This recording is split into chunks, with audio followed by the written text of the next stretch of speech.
Alrighty, it's that time of year where I go over everything new at Canada's Wonderland for the 2025 season. And to start off is this one thing that we already know from last year, the new screens throughout the park that do little advertisements and the map and all that. They have cute little displays this year. I personally love the Windseeker animation they have. All over the park, there is new paint everywhere, by the way, like literally everywhere. They have painted the entire park, and now they are currently painting the water park. If you live under a rock and you don't know, Time Warp at Canada's Wonderland has been removed. It has been removed for either a 2026 water attraction or a 2027 roller coaster. With that being said, with what the other parks are doing, especially Carowinds, which is working on a actual water ride, per the Six Flags announcement, they have already started construction on that, and Canada's Wonderland has not started construction. So I do not think this is personally for a 2026 water ride, but I could be wrong. I do think the water attraction will be in the water park or somewhere else in the park, and that this is for a massive new roller coaster in 2027. But either way, it is either going to be a water attraction in 2026 in this plot of land or a new roller coaster in 2027. With that being said, I don't think Time Warp's going to be missed by anyone. Throughout the park at Yukon Striker, Behemoth, and Leviathan, as well as Alpen Fury, they have these new single-ticket fast lane machines that you can buy single-use tickets to enter the fast lane line of these attractions. A lot of the popular rides also have the wait times out front, so rides like Vortex, Backlot Stunt Coaster, and then obviously Yukon Striker, Behemoth, and Leviathan have the wait time screens on the ticket booths. So it gives you the fast lane line wait time and the regular line wait time. So that's a really cool ad. If you also live under a rock and don't know, Minebuster is under a Gravity Group renovation. They are doing about half of the ride this season to make it a lot smoother. So the first half of Minebuster is going to be a lot smoother than you are used to, and you will notice it. So definitely check out Minebuster on opening weekend. Hopefully opening weekend, fingers crossed, it should be ready to ride Minebuster, and you will experience a very smooth ride. It will obviously transition back into its old self, and it won't be smooth for the rest of the ride. But we have a strong feeling that Minebuster will, next year get its second half renovation as well. But who knows? Wonderland's got a lot of plans up its sleeve, so it's hard to tell what's going to be next in the portfolio. Also, on top of that, Yukon Striker has lockers. The lockers cannot be used with the all-season locker plan. The all-season locker plan only works at Frontgate and Splashworks. We did get confirmation from Canada's Wonderland on that. So these are paid lockers, unfortunately.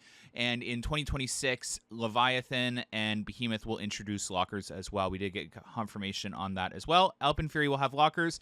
You can only bring cell phone keys, things that fit in your pockets, onto Alpen Fury this year. And Yukon Striker, you can't bring bags into the queue line.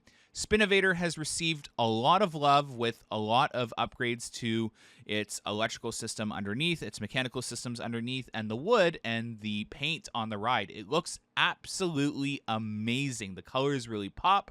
I love that natural wood color underneath.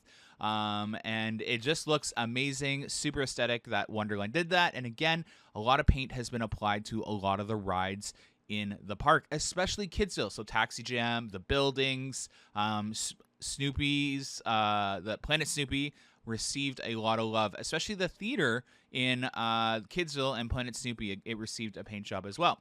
There is a new, what I assume is a Coke refresh station in Planet Snoopy. I noticed in the Facebook group, a lot of parents were upset that there were no drink stands in the kids area, and I think this is Wonderland's answer to that. So they are listening. So the best way to get your feedback heard by Wonderland is submit a well-written, not rude complaint to Canada's Wonderland and Cedar Fair or Six Flags, and they read it and fix it. Timberwolf Falls is currently receiving some love to its wooden walkway. There's this new maintenance, what I assume is a maintenance bridge that is allowing easier access to maintain Vortex. That is added as well. Outside of that, there is a lot of new food options at Canada's Wonderland. We got to try a lot of them today. The new shrimp platter from Grand World Eatery is really good. The burgers at King's Feast, once it opens, is really good. And the my other favorite thing is the Lazy Bear Lodge ribs and brisket and the chicken leg. So a lot of new food, great food this year. We are hearing there's even better food coming in 2026. But yes, as you also may not know, Alpen Fury is coming in 2025 as well. It is hoping to be ready around the May 2-4 weekend. We will keep you posted on this channel as construction continues. I would expect it to open anywhere from May 2-4 weekend to second week of June. That is the forecasted opening for Alpen Fury, so definitely keep your eyes peeled. And yeah, so there's a lot of arcade games that have been added around the park, new food. I think I've gone over it. No new shows coming to Canada's Wonderland this year. As well. King's Feast obviously got its little reno. I have a feeling, take this with a grain of salt, that there potentially could be mobile ordering at this facility here. But again, that is just an assumption, so please don't take that seriously. With that being said, I think that is everything new for the 2025 season.